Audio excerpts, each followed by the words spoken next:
Hey everybody, welcome to this week's Roundup. Next week is Retro World Expo in Hartford, Connecticut, and I just found out I'm going to be bringing something pretty special to sell at the booth. More info on that later on in the podcast, but anyway, let's jump in and see what's been going on in the past week.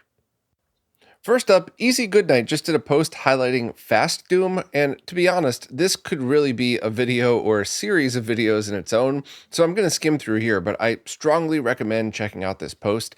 But basically, Fast Doom is a fully optimized way to play the original DOS version of Doom that allows you to have it run on hardware that it would never run on previously. There's a whole list of sound and MIDI sources that are now supported with a whole bunch of other stuff in here. And even if your PC did support Doom, this would actually run it much smoother at a higher frame rate. And in fact, the Mr. 486 core didn't really do the best job with Doom, which is kind of unfair because it's a pretty incredible core in itself, so I hate to say it like that. However, just by running Fast Doom instead of the original, you're able to get about 35 frames per second just on the Mr. core. So that's a pretty big upgrade over the original. And this is just a testament to how many people have dug in and really taken a look at how the game works and tried to get it to run on absolutely everything. So this is one of those things where if you're a fan of the game, the original game, this is a must read. But also, if you're just a nerd like me and you're really interested in this stuff, it's an absolutely awesome post that has everything you'd need from start to finish. And it even has mentions of other stuff. Like, I think we may have talked about the Doom 8088, which is a way to get it to run on really old hardware. But I don't know. This one is a top tier post with everything that you could need about Fast Doom. So, or at least need to get you started. So please check it out if you're interested. And this was really cool to see because I've been seeing the Fast Doom project pop up and I was really hoping to highlight it, but I didn't have time to give it the respect it deserved. So shout out to Easy Goodnight for doing that for us. Thank you.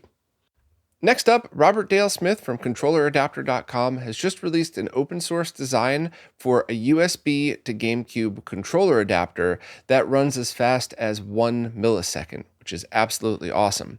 On top of that, if you want to build it yourself, it only costs about $8 in parts, requiring an Adafruit KB2040, a GameCube controller extension cable, and a USB-C to USB-A adapter, assuming your controller is a USB-A controller.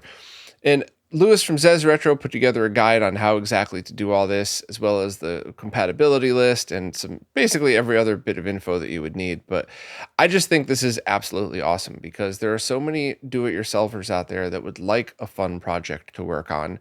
But there's also places where trying to order from the US from ControllerAdapter.com might cost significantly more in shipping and in import taxes than it would to just buy the item. And that's nobody's fault, of course, but it just definitely means that a lot of people aren't buying some of these things that they would like. So now you could hopefully pick up parts locally and be able to get this for very, very cheap. There's even a 3D printed case design for it and everything else that you would need. So if you're interested in this, definitely check out Lewis's guide. It has every single bit of info that you would need. And if you don't need a 3D printed case for it, all you need to do is just wire these together, and for under $10, have yourself a 1 millisecond latency wired USB to GameCube controller adapter. Consoles for You is now selling the latest version of the GBAHD Game Boy Advance consolization kit, both as a kit where you do it yourself and as fully completed units.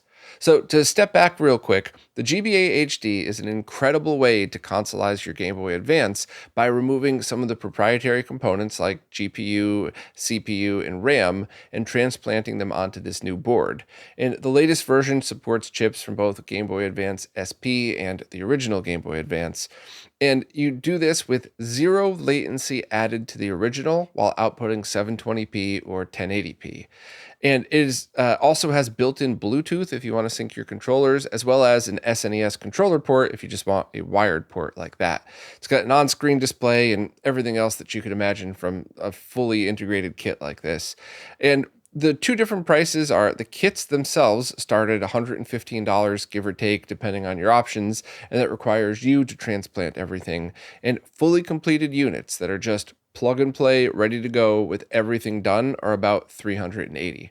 So if you want to see more info on this, as well as how to install it, and how it performs. Tito from Macho Nacho Productions did a great video about this a while back, and Tito also did that video lag testing every GBA consolizer, proving that this thing is zero lag added. So overall, I just think these are absolutely awesome kits. They are in stock, ready to go, no pre-orders or anything like that. So if you wanted a consolized Game Boy, Game Boy Color, and Game Boy Advance solution, I would absolutely check out the post and see if either of these methods are for you.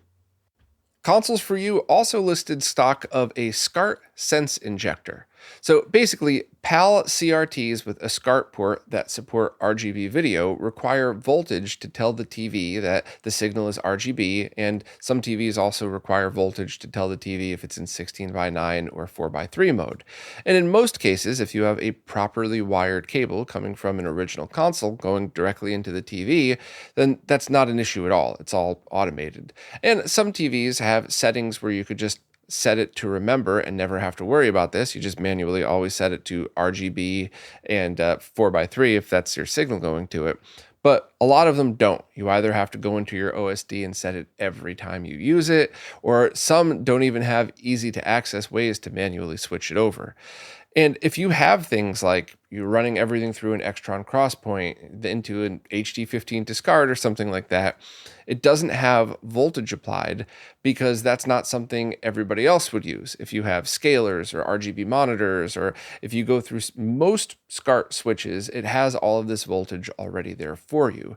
So this is a device for people that have that scenario in which they need to inject voltage into it, hence the SCART Sense Injector, but they don't want to hand wire something and they don't want to risk wiring it to the wrong pin and sending voltage where it shouldn't. So this is the perfect thing to stick between it. It is $35 plus shipping. They're in stock. And while this is definitely a niche item, most people listening to this are probably going, I don't know why I'd ever need this. And there are a handful of people jumping up and down, probably metaphorically, going, holy crap, that's the solution to my problem. That's exactly what I need to fix this. So I love projects like this just as much as the projects that everybody likes, because I've run into so many weird scenarios in my retro gaming journey where I was like, wow, this seems like a problem many people have. I wish there was just a quick thing I could buy to fix it. And that's exactly how I would describe this one. So if you want more details and links, check out the post. But I'm very glad to see stuff like this available. The ForeverPak64 is now back in stock with 10 new colors to choose from via Stone Age Gamer. So to back up a sec, the ForeverPak64 is a memory pack for the Nintendo 64 using modern components that does not require a battery, which means that you don't have to worry about your battery dying and all of your saves being lost, or you don't have to worry about buying a brand new third-party memory pack that's probably going to die or not work right anyway. So if you wanted a quality memory pack, now you have a choice of a ton of different colors. The price is $40 plus shipping, and at the time that I wrote the post, all colors are available, so I don't believe anything's sold out. If you want to see this thing in action, Tito from Macho Nacho Productions did a video on it. I've also used one personally, and the team that makes it takes this stuff very, very seriously. So it's my personal recommendation that if you wanted an N64 memory pack, this is the one to buy, because even the originals would require you to at least replace the battery, and then how long is a 30-year-old thing going to last at that point? I would rather put my trust in something brand new made by people that really understand what they're doing with this. So links are in the description. Price is $40 plus shipping. And once again, they're in stock now, so no pre-orders or anything. A brand new Neo Geo game is now up for sale called Cyborg Force that is a run-and-gun action platformer in the style of Contra or Metal Slug, and at the moment, Neo Geo AES cartridge versions are available. This is made from the company Neo Byte Force in France, and you could purchase it directly from them or from Stone Age Gamer in the US, and the price is about $385 from both. So this is obviously now just a question of shipping if you're interested in this thing. If you're in the US, obviously you'd save a bunch of money having it shipped directly from Stone Age Gamer. If you're in France, you're going to want to go directly to Neo Byte Force, and if you're elsewhere, I would probably just check both sites and see whatever's cheapest for you. Now, this is the AES cartridge version only. There will be MVS versions available at some point in the near future, but the one that's up for sale right now is just the AES version. I'll let everybody know when the MVS version's out, because I'm sure there's a lot of people with amazing consoleized MVSs, or just if you're lucky enough to have a stand-up Neo Geo console in your house or something like that. I'll let everybody know when those come out. But this comes with a case, a cartridge, a bunch of very original looking artwork, and also it comes with a original soundtrack CD along with it, which I think is kind of cool. So if you're interested in this, I put a link to the trailer right at the bottom of the post so you can see what it's like. It will be out on other platforms, and I believe it'll be out for sale as a ROM at some point as well. And that's great for people with a Mister or one of those ROM carts or anything like that. But if I were these companies making these things, I would sell the cartridge first, both because you don't want somebody to try to dump the ROMs on you before you even have a chance to sell them. And also, it's kind of neat and special. You know, it's rare to get an awesome new retro game, especially for the Neo Geo. And this company's put out a couple of games, but none quite like this one. So if you're interested, at the very least, go to the bottom of the post and check out the trailer to see if it's something you'd be into. But links to everything you need are right here, and it does look very, very cool. Next up, one of our contributors, Chris Fratz, just did a write-up on their experience in getting a cheap surround sound setup. And while that was pretty neat, what really fascinated me about this was what Chris went through trying to get Dolby ProLogic stuff working on it. Because in order to use it, you would need any kind of receiver that has ProLogic decoding in it, which after I released that video a while back, a lot of people chimed in and said many modern devices do have it, and many don't as well. So Chris went down the rabbit hole with the help of Dan Mons, trying to convert Dolby ProLogic into just standalone 5.1 surround so that it could be used on basically everything. And that was something I thought was really cool and might be incredibly helpful for people if that's something that you're looking to do. So while this is a bit niche, I do think this is something that a lot of people listening probably might have thought about at some point. Like, how do I take this old movie or this old clip of a video game capture or anything and make it work on discrete 5.1 channel surround, as opposed to only being able to be used through things with ProLogic decoders.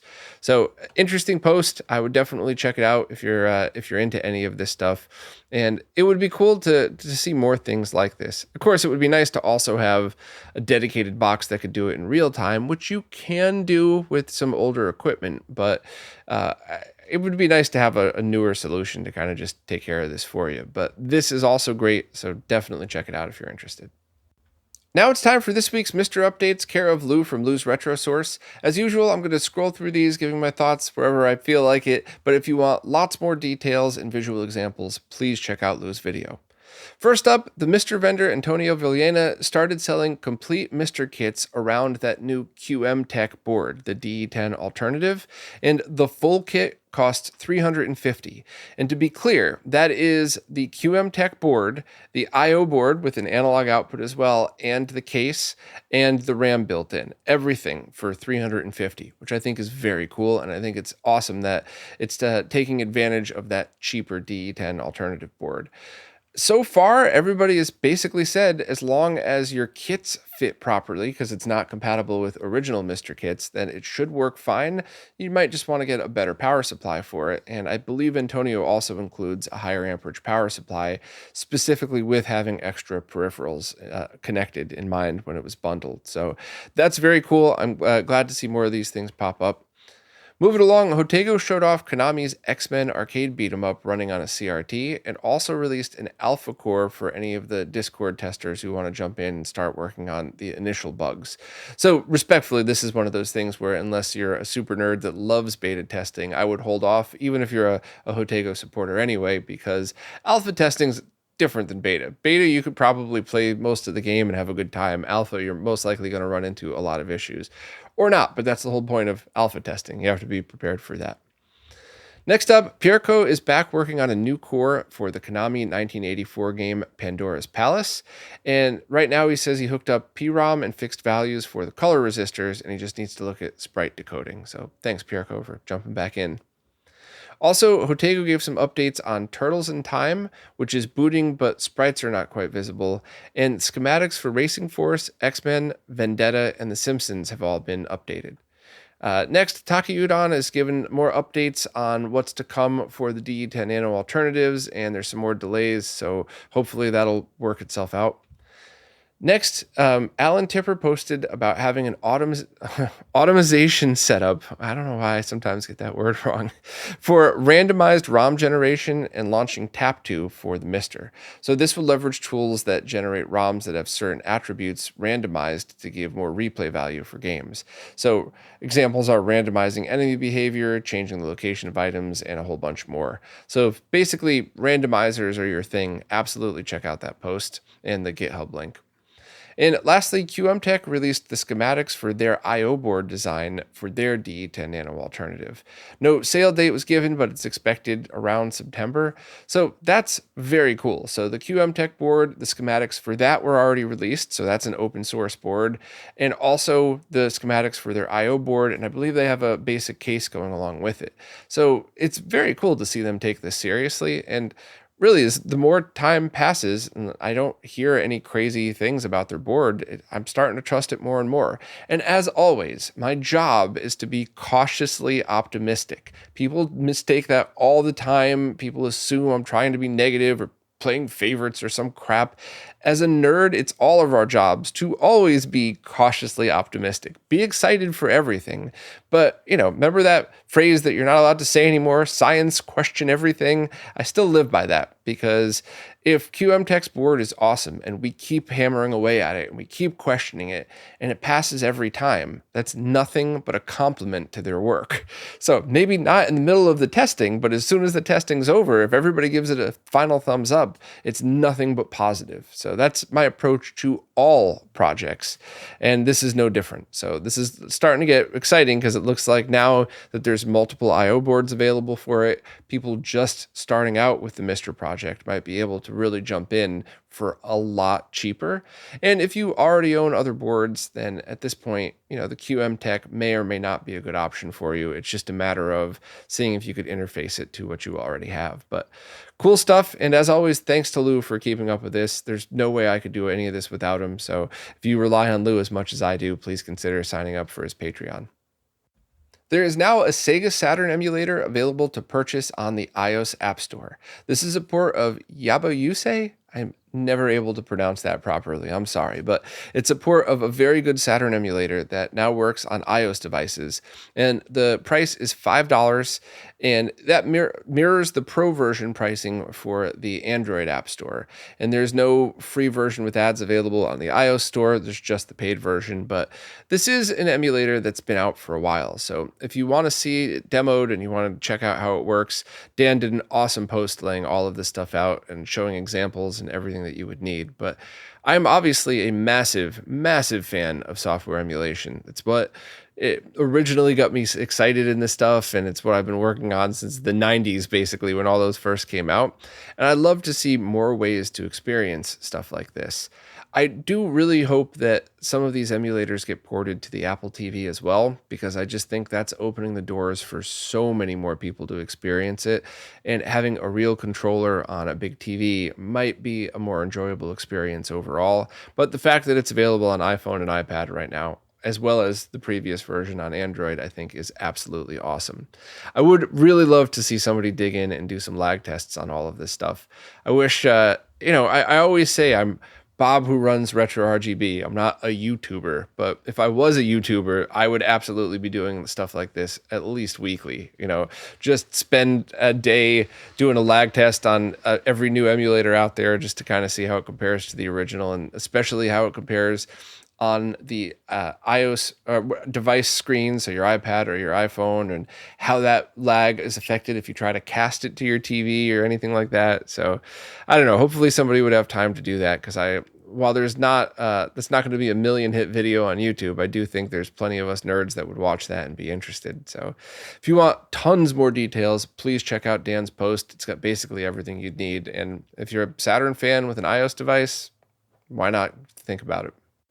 Tito from Macho Nacho Productions recently posted a video about restoring the PAK N1, which was the NEC TurboGrafx PC Engine plugin for the Pioneer LaserActive machines.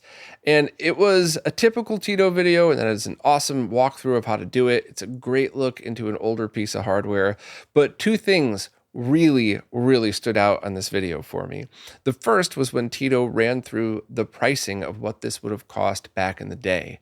And the best example I could give is the Genesis module that would allow you to use your LaserActive as a Genesis and a Sega CD would have cost you as much, just the module, by the way, not the LaserActive, would have cost you as much as a Genesis, a Sega CD, and a 32X, all at their main prices, not when the 32X dropped to like $1 in the bargain bin.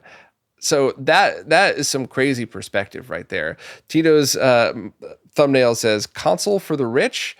And I thought it was a fun kind of, the right kind of clickbaity thumbnail. And then when he brought up the pricing, I just kind of went, wow, yeah, no, that's a perfect description for something like this. Plus, the LaserActive itself was an incredibly expensive piece of hardware. And yeah, it did open up the door to play some LaserActive focused games, but there weren't that many of them. And you only had access to composite video, which I guess you could say in the 90s, that's totally fine. But if you could afford one of these, you probably could afford a TV that had at least an S-video input as well. Now, obviously, Laserdisc is encoded in composite, so you wouldn't need one there, but I don't know. This is kind of one of those very interesting things. I actually have the opportunity to test a LaserActive for the first time. A friend of mine bought one fully refurbished from Zaxor and was kind enough to have it shipped here, and it's sitting next to me. And within the next month or so, I should be able to do a couple of live streams and really experience it. And the LaserActive is one of those things that I've always been fascinated about and thought would be amazing to own, even though it's kind of useless. And I mean that with love. I'm not crapping on Tito's video or Zaxor's work. I'm just saying you can get everything a LaserActive could do except its proprietary games, including another Laserdisc player, for just a fraction of the cost of this thing. However, my friend had this LaserActive outfitted with, instead of Zaxor's no-cut mod that gets you S-video and RGB, my friend had Zaxor's no-cut mod modified to get RF output for Doomsday. No, not RF, the screw terminal where you hook it up to your old TV, the raw video and audio signal. So this thing could also be used to rip those LaserActive games, as well as any laser discs or anything like that. So I would love to do a bunch of live streams with this. My friend was very kind to allow me to do all that, and I want to do everything. I want to rip a LaserActive game with Doomsday. I want to play this thing and just see how it works. I want to just rip a regular laser disc because I haven't done that with Doomsday yet. So I'm getting very excited. So this, I guess I ranted more about how excited I am for the crap I'm doing than Tito's video, but if you're a fan, you've already watched Tito's video anyway. I just wanted to kind of talk about it and highlight it here. My friend also got the Genesis module with it, so I'll be able to try that out, but not the TurboGrafx module. So we'll see. Maybe I could borrow one of those if I feel like I could add something to this whole journey. But overall, it's neat. It's exciting to finally get to mess with. And if you want to view into what it takes to refurbish these, because basically all of these modules have leaking capacitors, and Zaxor made the point that you shouldn't even plug one into your LaserActive until you've had it serviced, because many of these things have the caps leaking out, causing shorts, so you could damage your LaserActive as well as the module just powering it on. So it's very cool to get one that's already refurbished, that I don't have to worry about that. But just definitely be cautioned if you're going to get into any of this stuff. Refurbish it all or have it refurbished, and don't be frivolous with it, because these things are rare and really expensive. Anybody who owns a Sony BVM D9H will be very happy to know that work is being done on a pressure molded 4x3 bezel, and I have pre-production samples that will be available for sale at a very big discount soon. Now, I'm going to start off by saying, if you don't care about BVMs or original monitors at all, you could drop off. There really isn't anything else after this. I don't ever want to waste anybody's time. But even if you don't own a D9H, if you're a fan of BVMs and CRTs, this might be kind of a fun thing to listen to. So let me back up. The Sony BVM D9H is a 9-inch HD CRT that can handle from 240p all the way up to 1080i, each of them zero latency with no change to the signal. So 240p, 480i, 480p, 720p, 1080i, all at their original signals, nothing being changed, nothing being processed, with 0 milliseconds of latency. So this is a very fun little 9-inch CRT that many people have been interested in. It also has some sync issues, which are helped by the 129X replacement card that Martin designed. But overall, if you're buying one of these things, it's because you want it for HD resolutions as well as retro. So having some trade-offs seems fair. The one major problem with it, though, is since these were manufactured in the HD era, they were mostly sold with 16:9 bezels, even though the tube was a 4:3 tube. So in order to use one of these in square mode, if you will, you would either have to just remove the 16:9 bezel and leave the front naked, or you could try to hunt down an original 4:3 bezel, which I was lucky enough to score mine, which Rourke from Rourke's Retro channel used to mold to make this. I got mine for $180 or something like that a couple of years ago, and since then they've gone up to over $300 for a 4:3 bezel. So at this point, you could take one of the 3D printed designs that's available open source for you to make, and that comes out great. But as you know, with 3D printing, it's all in how much work you put into it. So are you going to use a quality 3D printer and then sand it down and paint it and make it look and match the original as nice as possible? Or are you going to pay a service like PCBWay a whole lot of money to do that for you, and it's going to come out absolutely gorgeous, but it's going to be very expensive? So this is another option. And, of course, you could talk about injection molding, but I got to put that into perspective. The Retro Gamer Store console shells have to be made in quantities of 500, which is why the cost needs to be so high. But I don't think there are 500 people out there with one of these things that are still in use. So you would have to compensate for that and make them in quantities of 100, making them even more expensive than having PCB make one, or more expensive than trying to hunt down an original. So here's the middle ground. Rourke from Rourke's Retro channel has done Retro Corner. I'm sorry, Rourke. Everybody should know who Rourke is by now, but he makes pressure molds, which is almost like an injection mold, but not quite the same. And he's been working on prototypes of these for a while. Rourke got really busy. He also got into that horrific accident, which he almost didn't survive. Just a short recap of that. Got hit by a truck driving home. They at first thought he wasn't going to live. Then they thought he was going to amputate his legs. Then they thought they could keep his legs, but he'd never walk again. And now he's very much recovered and walking around. So that's what delayed this the longest. And what a badass for going through all that and still being able to go through with more of these projects. Definitely check out the interviews we did if you want more info on that. But he swung around to make a couple of prototypes that are in varying degrees of quality, because Rourke is absolutely a perfectionist and wants to get these things perfect, but there's a bunch of prototypes just sitting around. And I know there are a lot of people out there that would like a spare. So if they ever get the fully finished version, they'd like another one, or they don't really care. They just don't want to leave their D9H naked. So I'm going to be taking the ones that he sent to me and bringing those to Retro World Expo to sell in person. The main reason for doing that is not laziness, because I don't want to pack and ship them, but it's because they're of varying degrees of quality. So it's going to be kind of a fun first come, first serve type of thing, where you pick whichever one you want. And none of them are bad, but some of them you could kind of see some of the pressure injection ripples on them. Some of them, the colors match better than others. I don't think it's possible to have a perfect color match. However, if you take one of the ones that maybe didn't come out perfect and paint it, now you have something that you don't have to worry about the texture of something like a 3D print. You just paint it to match. So I think these things are perfect for a lot of people. The price is going to be $50 for each. And I think this is something that D9H owners would be really interested in. And then after the expo, whatever's left over, I'll sell off on eBay. I'll just update this post and just kind of repost it on social media. And then we'll see what the interest is like. If people get excited and say, hey, Bob, you're an idiot, there's a lot of people out there who want these. So, tell Rourke to ramp up production, then we'll do so. But if these these things barely trickle out and don't sell, that means there isn't really a demand. So we were able to get enough made to supply the people who want them, and then anybody else who finds this afterwards could just get one of the 3D printed ones. But this is one of those things where you just, let us know.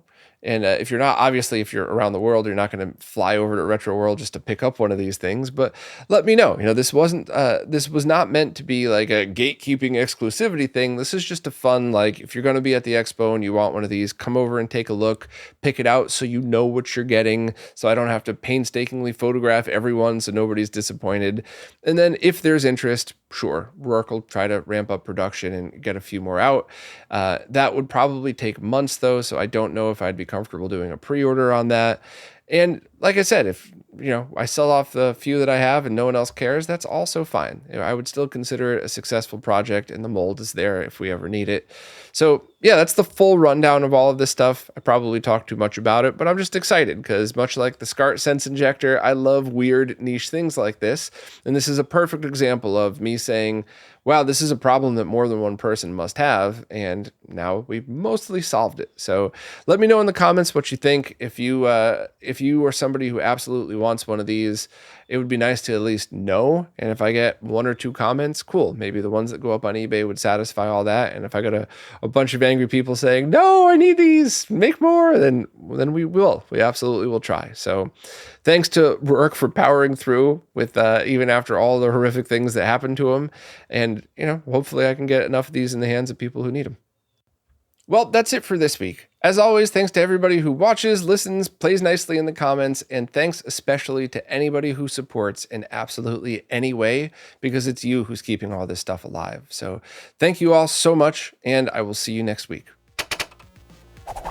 This week's Roundup is brought to you by Neo Paradigm Entertainment, connecting Southeast Asian influencers with opportunities in the West.